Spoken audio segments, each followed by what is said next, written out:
Aloha, it's me, Steve. It's No, it's not Aloha Friday. I fooled you. I just wanted an extra Aloha day just for myself. And plus, it kind of matched my shorts. Anyway, here I am. There you are. It's time for Stories with Steve. If you're out there and you had to be evacuated, I hope you're all safe. The forest fires are just crazy here on the West Coast.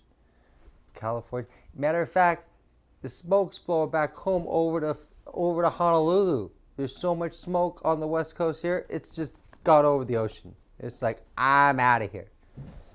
So, for everybody who's all stressed out because if they had to evacuate or something, you don't have any place to go, if you need to pitch a tent, you can come to my backyard.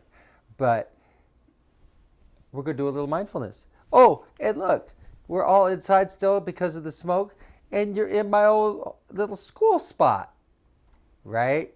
It's crazy. Look, you see where I like, oh, let's talk to students in our living room. No, none of it's good, you guys. Just to let you know, I'm here and we're doing school, but it's very frustrating.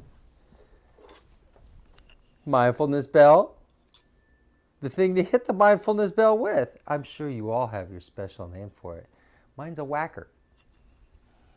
We'll set the mindfulness bell down and we hold the whacker. And then we take the whacker and we strike the mindfulness bell with it. Isn't that amazing? Harg, Steve, it is amazing. Oh, there, Chappie. All right, here we go.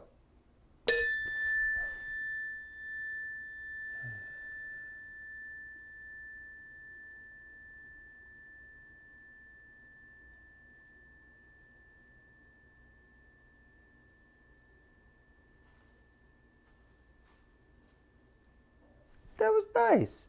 Even Titus liked it. And you know what? It's still going.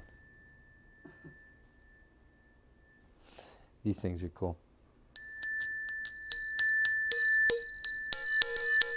Anyway, okay. Mindfulness built in.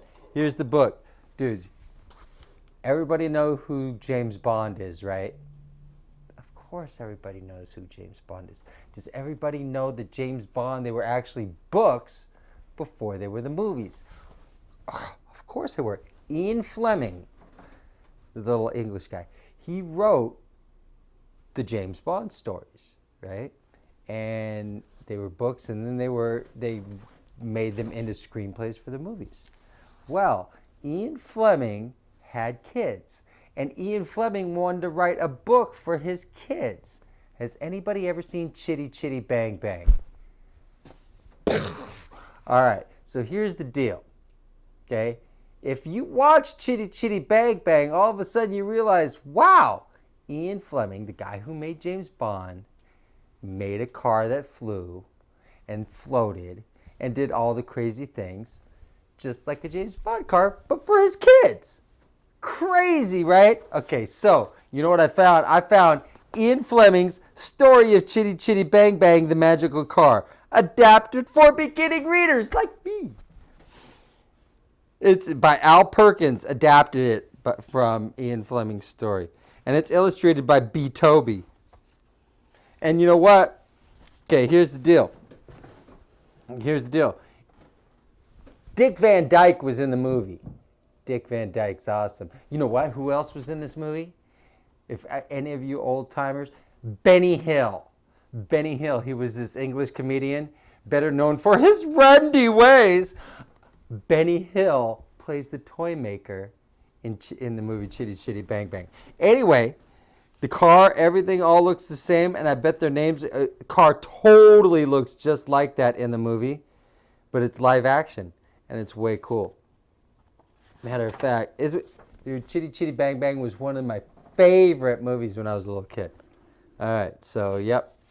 Adapted by Al Perkins, illustrated by B Tobey, Ian Fleming's Chitty Chitty Bang Bang. Here we go. Oh my. Yeah, it's totally different. It's like totally like looking modern day-ish. Back in the movie, it was like they lived in the English countryside and stuff. But it was the Pots. That's cool. Erasmus Potts. Oh, anyway. Okay. Jeremy Pott and his sister Jemima. That's her name too in the book. Okay, we're in the kitchen. Mrs. Pott was making sandwiches. They heard a noise outside. They ran out to see what it was. Oh my. See, it wasn't like that though. The noise came from a great big car. Mr. Pott was sitting in it. I found it in a junkyard, said Mr. Pott. Jump in. I'll take you all for a ride. Okay, you would never find something that's spiffy in a junkyard. But see, he's going on the right track. They back in the movie, in the book, they used to play in the junkyard with the car, and then their dad found it, and he was an inventor. And then see, they could have made this better. Al Perkins, man, you could have hooked it up a little better. It's kind of snooty. Anyway, there were all kinds of lights and buttons in the car. Mr. Pott pushed the starter. The engine made a noise that sounded like chitty chitty bang bang. See, that's what it sounds like. Bang, bang, bang, bang, bang, bang. That's what the car sounds like. That's what we'll name our car, said Jeremy. We'll call her Chitty Chitty Bang Bang. Mr. Pott drove out onto the highway. Soon Chitty Chitty Bang Bang was going 100 miles an hour. What? Where are we going? Asked Mrs. Pott. To the beach, said Mr. Pott. We'll have a picnic. But everyone else was going to the beach too. Mr. Pott had to stop. This is not a good place for a picnic, said Mrs. Pott. We'll just have to sit and wait, said Mr. Pott.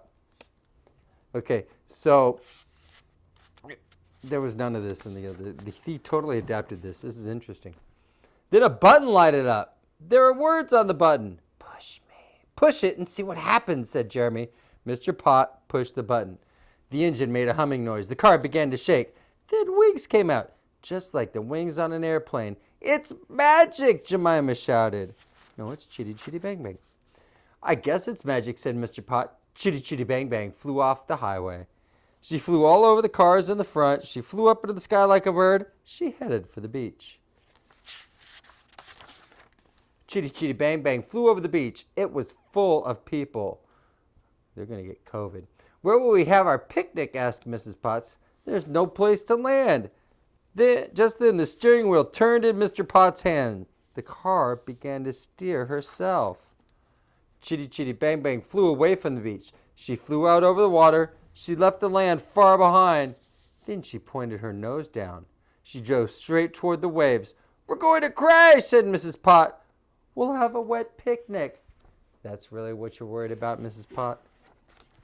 And in the book, I think it was Potts. But Chitty Chitty Bang Bang didn't crash. She pulled in her wings. She landed on the water. She headed for the beach. This must be France, said Jeremy. See the French flag on the lighthouse? Okay, they didn't explain how all that happened. It had all these big old pontoons and went like this raft. Dudes, if you've never seen the real movie, you gotta see it. It's so cool. There's no one here, said Mrs. Pott. This is a fine place for a picnic. She took out the picnic things. She spread a tablecloth on the sand.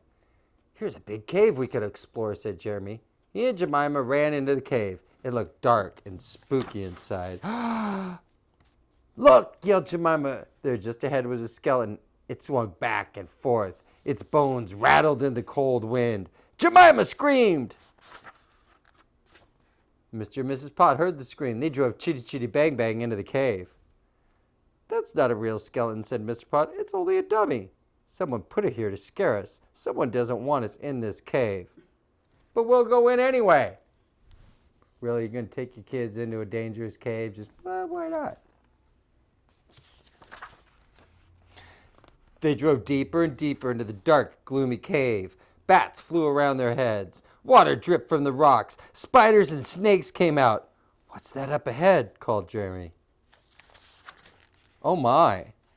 Holy moly.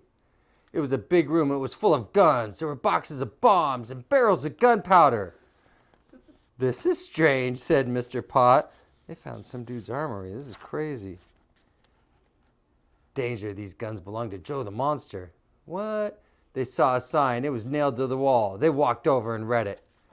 I know all about Joe the Monster, said Jeremy. I read about him in the paper. He's a bank robber. This must be his secret cave, said Jemima. Let's blow all this stuff up, said Jeremy. That's a fine idea, said Mrs. Pott. Then we can have our picnic.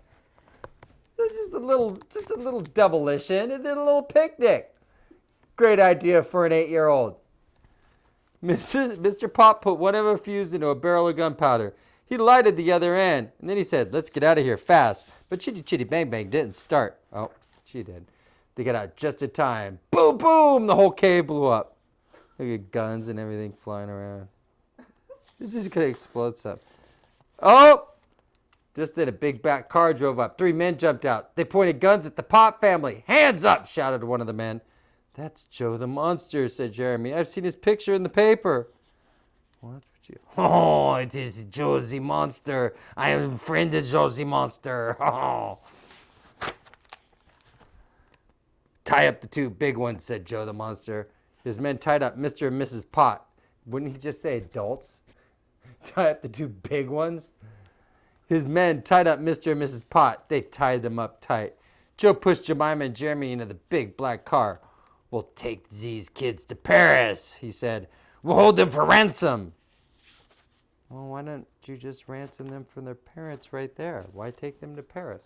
Mr. and Mrs. Pot sat up. They couldn't untie their hands. They watched the big black car drive away. Jeremy and Jemima looked out of the big black car. Jemima began to cry. We'll never see Mother and Father again. But you got a magic car. Of course you will. Then Chitty Chitty Bang Bang coughed. She shook all over. And then she made a humming noise. She picked up Mr. and Mrs. Pot. She put them into the seat, and then she picked up Mr. Pot. See, they didn't have one of those things in the movie. They just pulled that one out of nowhere. Then Chitty Chitty Bang Bang took the road to Paris. Mr. and Mrs. Pot still had their hands tied. But Chitty Chitty Bang Bang steered herself. She raced along at 100 miles an hour. She raced after Joe the Monster in the big black car. They got closer and closer to Paris. They got closer and closer to the big black car. See, that's how you could tell it's Paris. They put flags on everything. Hey, this is Paris. See, we have the Eiffel Tower and there are flags. The 2 cars raced through Paris. Chitty Chitty Bang Bang came right up behind the big black car. She bit the big black car. All right, I'm rolling with it at this point. Bonbons, bite in the car. Café des Flous. Is that what it says?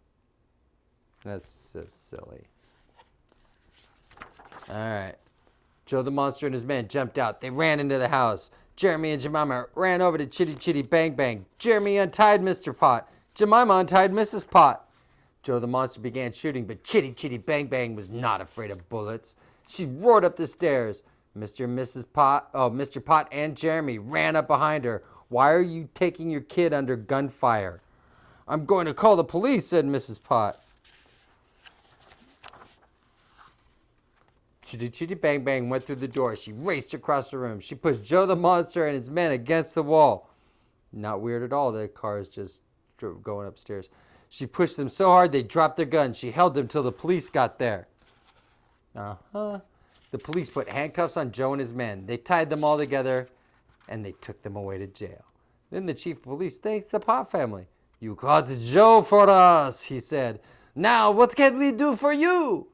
Please find us a place to have our picnic, said Mrs. Pot. I am getting very hungry. Oh, the gendarme, he joins the picnic, no? The chief of police took them to a beautiful park. They all sat down to eat. I hope you like peanut butter, Mrs. Pot said to the chief of police. Chitty Chitty Bang Bang ate too. The French police fed her gasoline, which would have been petrol if they were actually in France. They fed her water. They washed her and polished her until she looked like new. That night, the Pot family and Chitty Chitty Bang Bang started back home. It will be nice to get home again, said Jemima. It sure will, said Jeremy. But who knows what will happen before we get there. Okay, that was the end of Chitty Chitty Bang Bang, the magical car. Okay, here's the deal. Y'all have to see the movie now, because this was nothing like the movie. The only thing this has in common with the movie is that the car looks like it. And it flies, and it floats. It didn't really bite people. It actually acted pretty much like a car, okay? And because here's the deal. Erratum is Pots, and it was Pots, not Pot. because we all like pot, but come on now. You couldn't have added the S to his name and actually made it like Mr. Potts. And it wasn't set in this place and time. Because in the movie, he goes to a kingdom and chases these spies and finds some pirates on his ship. He does. They might not be pirates, but they're going on a ship. And it's just super cool. And there's this really evil guy who chases children for this king and puts them in the dungeon. Oh, it's the child chaser guy used to give all the little kids nightmares when I was a kid. It was awesome. Anyway, that's it for Stories with Steve. That was the story of Chitty Chitty Bang Bang. Ian Flemings' story of Chitty Chitty Bang Bang and Magic Art, adapted by Al Perkins and illustrated by B Tobey. Blew your mind that, for those of you who didn't know, that Ian Fleming, creator of James Bond, made Chitty Chitty Bang Bang. I hope you learned something today, you little snowflakes. Got to get smart. Got to know useless information for when you get on Jeopardy, you can answer all them questions. And it's all the button. All right, that's all I got. Me and Titus are out of here. I love you, Nathan. Wear your mask. Wash your hands. Social distance. That's the plan. I'll see you guys next time on Stories with Steve.